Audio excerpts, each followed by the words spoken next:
Well, hello, model car fans. Welcome to the Muscle Car Modeler. My name is Ral, and this week I'm working on my '69 Cougar XR7 kit, and a few surprises have come up.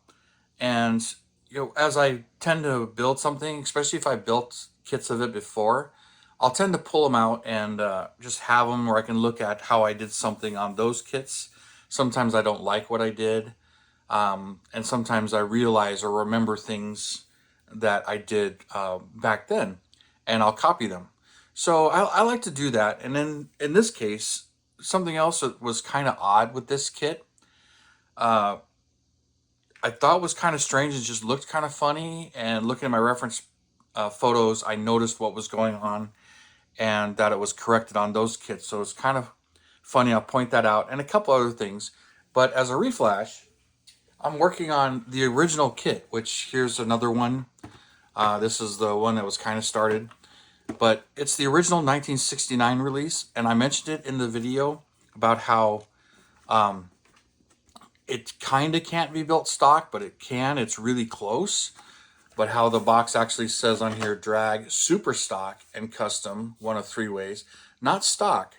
Now, there's a couple of things in the kit that I mentioned when I was doing the review of this kit, that the stock air cleaner is not in here. Stock mirrors are not in here. And then I noticed something else with this particular kit. It comes with the stock exhaust manifolds. So I put those on, and then it's got the full exhaust right here. But I noticed putting this on, they don't go anywhere near it and they turn sideways. Now, this kit also has headers. Now, they would connect to the headers and give you the full exhaust that would qualify for super stock, but still with headers. Now, of course, that's not correct, but that's what this kit has. And I quickly found out, looking at some of my other parts kits, here's one where the exhaust wasn't modified. This is actually from 68, 67 or 68, as they were like the same chassis. And then later kits, like this kit had this exhaust. The kit after it, the other two kits, did not have exhaust in it that I remember. I think maybe the second one did, the third one didn't. But I'd realized I'd already glued all of this together, and I didn't want to. So then I realized I can just cut it like this one, cut the muffler, leave the muffler glued in, and fish this out. So it's kind of hard to get it out with the shocks there, but it is possible. I just turn it, get one side out, and then get the other side out.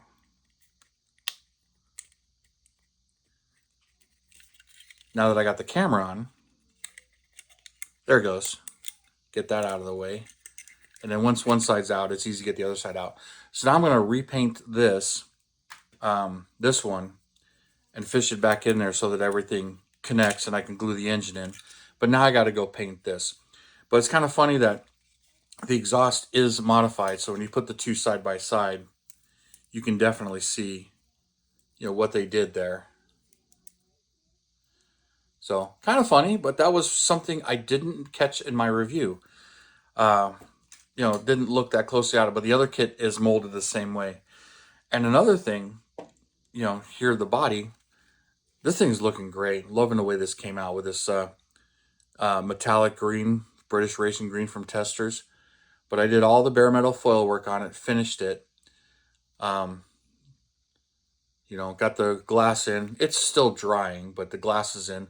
I glued the rear bumper on, detailed it a little bit, but I broke this a third or fourth time.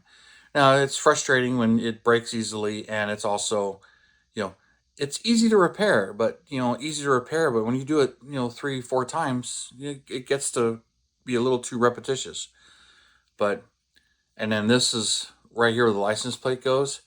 The later kits don't have this bulge here. But here's the thing that was kind of bugging me, was this Cougar emblem. It just seemed kind of odd. And it was bugging me. And I checked the other issue I have, the Street Machines issue from the 70s that still has the Cougar XR7 emblems on it. It's the same way. But these ones, during the Ertl years when they changed it into the Eliminator, they moved it. They moved the marker light back a little bit. So you put the two side by side. Yeah, the side marker light got moved back a little bit, and then the emblem got moved forward a little bit. My reference cards, that's correct. So it's like, all right, one side is one way, and it's funny because the marker light is a little bit farther back on this one. But when you go to this side, it's a little bit farther forward. So kind of odd. But that was bugging me because I'm like, that doesn't seem right. I don't remember it like that.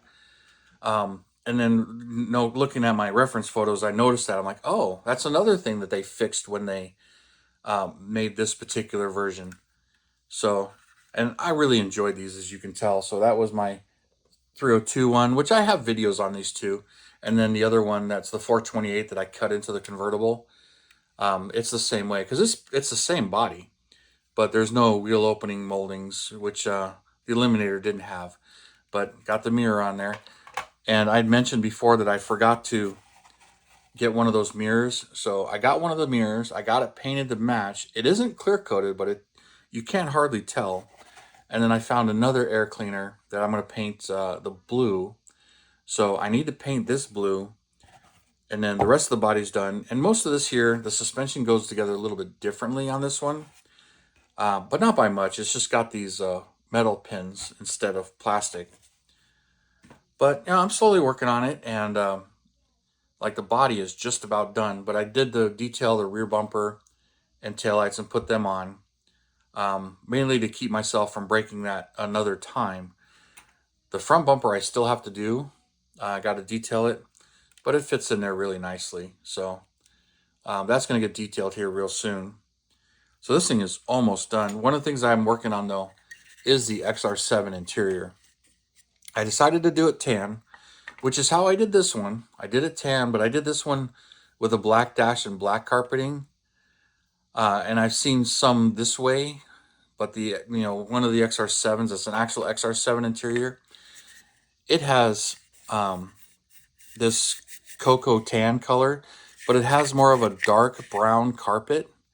Or no, the carpet is the same color as the seats, but the console is a dark brown, and so is the dash. The gauges are black, and there's wood around the gauges, so that kind of matches the light. But the actual dash pad is more of a coffee brown, like a dark brown, cocoa brown or coffee brown or taupe more than this tan color. So I'm going to start detailing all of this. And then something else that I kind of skipped over.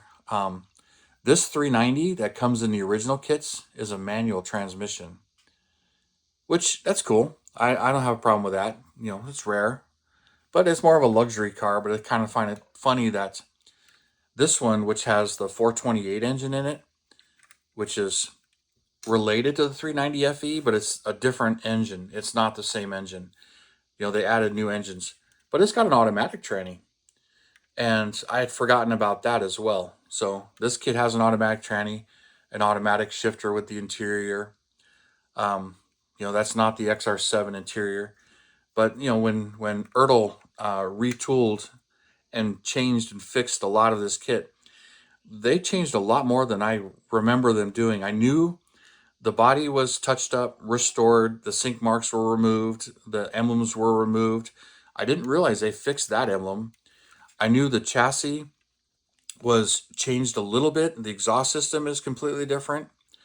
Most of the chassis is the same. The suspension is the same, but it has a separate cross member, where this one has the molded in cross member. They accept two different motors. This one has the 428, then there's the Boss 302 in the other one. So a lot of little changes. The body's a little different. The bumper doesn't have 69.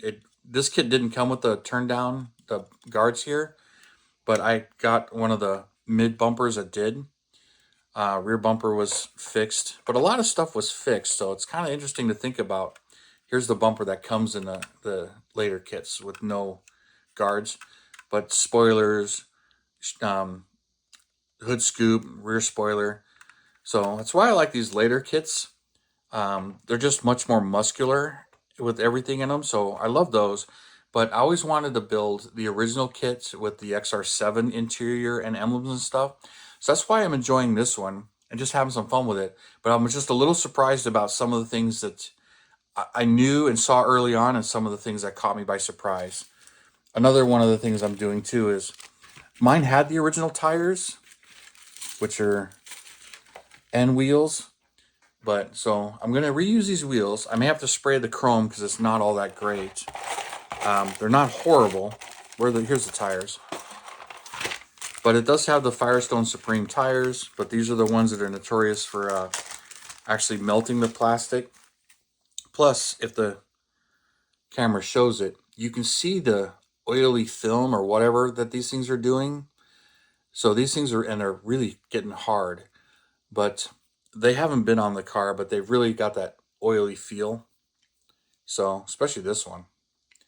So you need some serious cleaning, and the white walls are no longer white. These would be great for an actual barn find. You can put them on that. So that might be a fun future thing to do. But I just got them in the bag for now. But I went through all my Model Haas tires, and I decided I was going to use these 324 tires of his, which are the Goodyear Speedway tires with the white line. They're the same size. They fit the wheels perfectly and everything. And I think these are going to, be the ones I'm going with on this one. Plus, since they're Model Haas resin, Model Haas tires resin, and flexible, there shouldn't be any issues with the plastic reacting to them and anything like that. So that's like the last part of my puzzle, and I'm finishing this thing up. But I just wanted to show you some of the little surprises that I'm working on and where I'm at with it as I continue on with this one. But it's almost done. So I think the next time you're going to see this, it's going to be done. Just basically detail the interior, finish the exhaust right here. So once that's done, I'll get the engine glued in and everything, and that'll complete the chassis and the wheels and tires. But this one's been kind of fun. I've been enjoying it and just kind of leaving it be as it was originally issued for the most part. But I want it factory stock, so some of these little things I'm fixing, but pretty much just leaving the kit mostly alone as it goes. So anyway, you guys, thank you for tuning in, subscribing, and all your comments, and hit that like and share and the bell button to get my latest uploads. I really do appreciate you guys, and you have a wonderful weekend, and I'll see you next time.